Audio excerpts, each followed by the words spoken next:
Hello दोस्तों, स्वागत है आपका आपके अपने यूट्यूब चैनल दिसार जीकेजीएस क्लासेस में। दोस्तों, आप सब लोग कैसे हैं? उम्मीद करते हैं आप सब लोग अच्छे होंगे, स्वस्थ होंगे, मस्त होंगे और अपनी तैयारी बेहतरीन तरीके से आप सभी कर रहे होंगे। दोस्तों, हम आपको यूथ साइंस बुक का सॉल्यूशन करवा रहे हैं, जिसमें दोस्तों आज हम आपको बायोलॉजी का टॉपिक मोनेरा जगत किंगडम मोनेरा के सारे क्वेश्चन जितने भी अभी तक रेलवे एग्जाम में पूछे गए हैं और जो भी क्वेश्चन इस बुक में दिए गए हैं सारे क्वेश्चन का सॉल्यूशन करवाने वाले हैं। दोस्तों, वीडियो अच्छा लगे वीडियो को लाइक कर दीजिएगा, शेयर कर दीजिएगा, कमेंट कर दीजिएगा। चैनल पे नए हैं चैनल को सब्सक्राइब करके बेल आइकन को प्रेस कर लीजिएगा। और दोस्तों, हमसे जुड़ने के लिए क्लास के अपडेट के लिए आप हमारा टेलीग्राम चैनल ज्वाइन कर सकते हैं। टेलीग्राम चैनल का लिंक मैंने डिस्क्रिप्शन बॉक्स में आपको दे दिया है।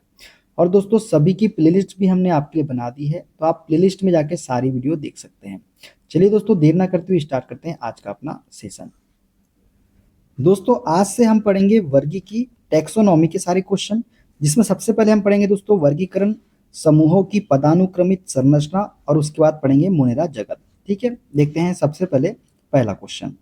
वनस्पति और प्राणी जगत के संदर्भ में रसावर्गीकी मुख्य रूप से किस पर ध्यान केंद्रित करती है? दोस्तों, वनस्पति और प्राणी जगत के संदर्भ में रसावर्गीकी कीमोटेक्सोनॉमी जो है ये मुख्य रूप से जीवों का उनकी रासायनिक संरचना के आधार पर वर्गीकरण करती है। तो ऑप्शन सी हमारा करेक्ट आंसर हो जाएगा। दोस्तों, रसावर्गीकी कीमोटेक्सोनॉमी का मुख्य उद्देश्य जीवों को उनकी रासायनिक संरचना के आधार पर वर्गीकृत करना है। इसमें जैविक यौगिकों जैसे कि एल्कलाइड्स, टेरेपेनाइड्स, ग्लाइकोसाइड्स, फैटी एसिड्स और प्रोटीन आदि का अध्ययन किया जाता है। यह पादप और प्राणी जगत में वर्गीकरण और विकास को समझने में सहायक होता है। देखते हैं अगला क्वेश्चन। निम्न में से कौन सी जीवधारियों के वर्गीकरण की मूल इकाई है? दोस्तों, जीवधारियों के वर्गीकरण की मूल इकाई जो है वो है हमारी जाति। क्या है? जाति है। दोस्तों, वर्गीकरण की मूल इकाई जाति अर्थात स्पीसीज है। जाति अर्थात स्पीसीज को उन जीवों के समूह के रूप में परिभाषित किया गया है जिनकी सामान्य विशिष्ट विशेषताएं हैं जो उन्हें दूसरों से अलग करती है। यह वर्गीकरण की सबसे छोटी इकाई होती है। ठीक है, अब बात कर लेते हैं दोस्तों वंश जीनस की। तो बहुत सी जातियां मिलकर वंश बनाती है। वंश का नाम लैटिन भाषा में होता है, जैसे ब्रेसिका इसका उदाहरण है। कुल फैमिली की बात करें तो वंश के समूह को एक कुल में रखा जाता है। कुल में वही वंश आते हैं जो उसके लक्षणों से सही मेल खाते हैं। एक है हमारा गण, जिसे हम ऑर्डर बोलते हैं। इसके अंतर्गत एक गण के मुख्य लक्षणों से मिलते हुए कुल पाए जाते हैं। तो ये सभी आपको याद रखना है। चलिए आगे बढ़ते हैं। वैज्ञानिक वर्गीकरण में वर्गीकरण की मूल इकाई क्या है? तो ये है दोस्तों हमारी जाति। ठीक है, आगे बढ़ते हैं। जीवों के वर्गीकरण का कौन सा स्तर कुल, फैमिली और जाति के बीच में आता है? दोस्तों, ये आता है हमारा वंश। कुल और जाति के बीच में कौन सा वंश आता है, स्तर आता है? तो वंश आता है। दोस्तों, वर्तमान समय में अंतर्राष्ट्रीय नामकरण कोड द्वारा जीवों के वर्गीकरण की 7 श्रेणियां परिभाषित की गई है। ये श्रेणियां हैं हमारी जगत, संघ, वर्ग, गण, कुल, वंश तथा जाति। क्या? Kingdom, phylum, class, order, family, genus और स्पेसीज। ठीक है, तो ये जो है 7 श्रेणियां परिभाषित की गई है। हमसे पूछा है किसके बीच? जाति और कुल के बीच में। तो जाति और कुल के बीच में क्या आता है? वंश आता है। ठीक है, चलिए आगे बढ़ते हैं। निम्नलिखित में से लीनियस पदानुक्रम के अवरोही क्रम में व्यवस्थित करें। दोस्तों, लीनियस पदानुक्रम के अवरोही क्रम में हमको व्यवस्थित करना है। तो अवरोही क्रम जो होगा ये होगा जगत, संघ, वर्ग, गण, कुल, वंश और जाति। तो ऑप्शन सी हमारा करेक्ट आंसर हो जाएगा। दोस्तों, वर्गीकरण विज्ञान शब्द का प्रयोग सर्वप्रथम कैरोलस लिनियस ने अपनी पुस्तक सिस्टेमा नेचुरी में किया था। इसलिए कैरोलस लिनियस को वर्गीकी का जनक, फादर ऑफ टैक्सोनॉमी कहते हैं। वर्गीकरण की मूल इकाई जाति व सर्वोच्च इकाई जगत है। सभी इकाइयों को अवरोही क्रम या पदानुक्रम में व्यवस्थित किया जाता है। तो निम्नवत है। पहले आता है जगत, फिर आता है संघ, फिर आता है वर्ग, फिर आता है गण, फिर आता है कुल, फिर उसके बाद वंश और लास्ट में आता है हमारा जाति। ठीक है, देखते हैं अगला क्वेश्चन। प्राणी वर्गीकरण का पदानुक्रम निम्न में से कौन सा है? तो दोस्तों, सबसे पहले आता है संघ, फिर वर्ग, गण, कुल, वंश, प्रजाति। ये जो है सही पदानुक्रम हो जाएगा। देखते हैं अगला क्वेश्चन। 5 जगत प्रणाली में वर्गीकरण का मुख्य आधार डैश होता है। दोस्तों, 5 जगत प्रणाली में वर्गीकरण का मुख्य आधार जो होता है ये होता है हमारा पोषण। क्या होता है? पोषण होता है। R.H. विटेकर ने दोस्तों सन 1969 में जीवों को 5 जगत में वर्गीकृत किया था। पांच जगत प्रणाली में वर्गीकरण का मुख्य आधार पोषण होता है। इस पद्धति के अंतर्गत सम्मिलित किए जाने वाले जगतों के नाम मोनेरा, प्रोटिस्टा, फंजाई, प्लांटी एवं एनिमेलिया है। कोशिका संरचना, शारीरिक संरचना, पोषण की प्रक्रिया, प्रजनन एवं जाति वृत्ति संबंध उनके वर्गीकरण की पद्धति के प्रमुख मानदंड थे। कौन कौन से? कोशिका संरचना, शारीरिक संरचना, पोषण की प्रक्रिया, प्रजनन एवं जाति वृत्ति संबंध। ठीक है, देखते हैं अगला क्वेश्चन। वर्गीकरण के विभिन्न पदानुक्रमों में किस समूह में अधिकतम समान लक्षण वाले जीवों की संख्या सर्वाधिक है? दोस्तों, वर्गीकरण के विभिन्न पदानुक्रमों में जो समूह है जिसमें अधिकतम समान लक्षण वाले जीवों की संख्या सर्वाधिक है, वो समूह है हमारा वंश। जीनस जो है इसका करेक्ट आंसर हमारा हो जाएगा। वर्गीकरण के विभिन्न पदानुक्रमों में वंश जीनस समूह में अधिकतम समान लक्षणों वाले जीवों की संख्या कैसी है? तो सर्वाधिक है। दोस्तों, ये यहाँ पे हमारा टॉपिक खत्म होता है। अब हम देखते हैं मोनेरा जगत के पूछे गए सारे क्वेश्चन। देखते हैं पहला क्वेश्चन, निम्न में से किसमें झिल्ली युक्त कोशिकाओं का अभाव होता है? दोस्तों, झिल्ली युक्त कोशिकाओं का अभाव जो है ये केवल प्रोकैरियोटिक कोशिकाओं में होता है। किसमें होता है? केवल प्रोकैरियोटिक कोशिकाओं में। दोस्तों, प्रोकैरियोटिक कोशिका में झिल्ली युक्त कोशिकाओं का अभाव होता है। यूकेरियोटिक कोशिका में केंद्रक में अतिरिक्त अन्य झिल्ली युक्त विभिन्न संरचनाएं मिलती है जो कोशिकांग कहलाती है, जैसे अंतःप्रदव्य जालिका, सूत्रकनिकाएं जिसे हम माइटोकॉन्ड्रिया कहते हैं, सूक्ष्मकाय, माइक्रोबॉडी, गोल्जिकाय, लाइसोसोम व राजधानी, ये जो है यूकेरियोटिक कोशिका में उपस्थित होती है। प्रोकैरियोटिक को दो समूह में बैक्टीरिया और आर्किया में विभाजित किया जाता है। प्रोकैरियोटिक को जो है दोस्तों दो समूह में विभाजित किया गया है, बैक्टीरिया और आर्किया में। देखते हैं अगला क्वेश्चन। विटेकर के वर्गीकरण के अनुसार डैश समूह में शामिल जीवों में पूर्णतः विकसित नाभिक नहीं पाया जाता। तो दोस्तों, ये है हमारा मोनेरा जगत। मोनेरा जगत में जो है पूर्णतः विकसित नाभिक नहीं पाया जाता है। सर, वर्ष 1969 में जैव वैज्ञानिक R.H. विटेकर ने समस्त जीव जगत के प्राणियों को पांच जगत मोनेरा, प्रोटिस्टा, फंजाई, प्लांटी तथा एनिमेलिया में विभाजित किया है, जिसमें से मोनेरा जगत के प्राणी एक कोशिकीय तथा पूर्व केंद्रीय होते हैं। इनमें प्रमुख कोशिका अनुपस्थित होता है। इसका केंद्रक द्रव्य संपूर्ण कोशिका द्रव्य में फैला होता है, अर्थात इसमें केंद्रक कला अनुपस्थित होती है। ठीक है, देखते हैं अगला क्वेश्चन। जीव जगत का 5 वर्गों में वर्गीकरण, 5 किंगडम क्लासिफिकेशन किसने किया था? दोस्तों, जीव जगत का 5 वर्गों में वर्गीकरण, 5 किंगडम क्लासिफिकेशन जो है ये विटेकर ने किया था। किसने किया था? विटेकर ने। देखते हैं अगला क्वेश्चन। विटेकर द्वारा प्रतिपादित 5 किंगडम क्लासिफिकेशन में निम्न में से कौन सा समूह शामिल नहीं है?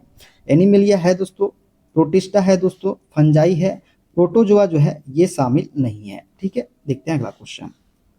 एक बैक्टीरिया अत्यधिक गर्मी, शुष्कता और विषैली रासायनिक वस्तुओं को सहने की क्षमता रखता है। इससे यह पता चलता है कि वह संभवतः डैश बना सकता है। तो दोस्तों, एक बैक्टीरिया अत्यधिक गर्मी, शुष्कता और विषैली रासायनिक वस्तुओं को सहने की क्षमता रखता है। इससे यह पता चलता है कि वह संभवतः एंडोस्पोर्स बना सकता है। क्या बना सकता है? एंडोस्पोर्स। दोस्तों, एंडोस्पोर्स जो है एक गैर प्रजनन कठोर संरचना जो कुछ बैक्टीरिया में निर्मित होता है। इसमें मुख्य कार्य जीवाणु को प्रतिकूल परिस्थितियों से बचाना होता है। इसका मुख्य कार्य क्या होता है? जीवाणु को प्रतिकूल परिस्थितियों से बचाना होता है। देखते हैं अगला क्वेश्चन। निम्न में से कौन गर्म पानी के कुंडों, गहरे समुद्र, तप्त कंदराओं और अंटार्कटिका की बर्फ जैसे जीवन यापन हेतु अति जटिल निवास स्थान में भी निवास कर सकता है? तो दोस्तों, ये है हमारा जीवाणु। जीवाणु जो है पानी, गर्म पानी के कुंडों, गहरे समुद्र, तप्त कंदराओं और अंटार्कटिका की बर्फ जैसे जीवन यापन हेतु अति जटिल निवास स्थान में भी निवास कर सकता है। तो ये होगा जीवाणु, इसका करेक्ट आंसर। दोस्तों, सभी जीवाणु बैक्टीरिया जो है ये मोनेरा जगत के अंतर्गत आते हैं। ये सूक्ष्म जीवों में सर्वाधिक संख्या में होते हैं और लगभग सभी स्थानों पर पाए जाते हैं। आद्य जीवाणु आर्की बैक्टीरिया ये विशिष्ट प्रकार के जीवाणु होते हैं। ये जीवाणु अत्यंत कठिन वास स्थानों जैसे अत्यंत लवणीय क्षेत्र, गर्म झरने एवं कच्छ क्षेत्र में पाए जाते हैं। आद्य जीवाणु एवं अन्य जीवाणु की कोशिका भित्ति की संरचना एक दूसरे से भिन्न होती है। यही लक्षण उन्हें प्रतिकूल अवस्थाओं में जीवित रखने के लिए उत्तरदायी होता है। देखते हैं अगला क्वेश्चन।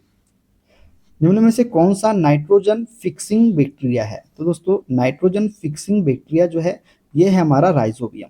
राइजोबियम जो है ये नाइट्रोजन फिक्सिंग बैक्टीरिया है। बस दोस्तों राइजोबियम की यदि बात करें तो राइजोबियम नाइट्रोजन फिक्सिंग बैक्टीरिया है। यह मुख्यतः दलहनी फसलों की जड़ों में पाया जाता है। राइजोबियम कल्चर का उपयोग मिट्टी व बीज के उपचार के लिए किया जाता है। राइजोबियम कल्चर से चना, मसूर, उड़द, मूंग, अरहर, मटर, मूंगफली, सोयाबीन, ढैंचा, सनई, सेम एवं अन्य सभी दलहनी फसलों को लाभ होता है। किससे? राइजोबियम से।